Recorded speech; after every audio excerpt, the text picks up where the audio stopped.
Сега ще ви покажа едно много добре решение на изводите за телевизор в спалнята и захранващия кабел.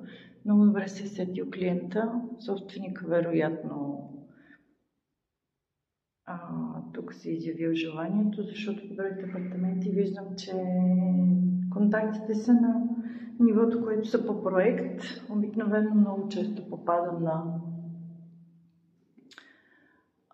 коментари как да скриеме кабела, когато сложиме телевизора на стената. Ето го много доброто решение. Дигнати са на височина, примерно 1,90.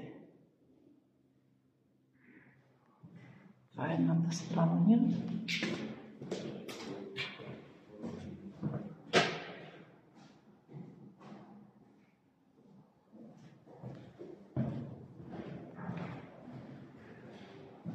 Втората спалня. Другите апартаменти. Изводите са на ниво, ще ви покажа проект. Ето ги.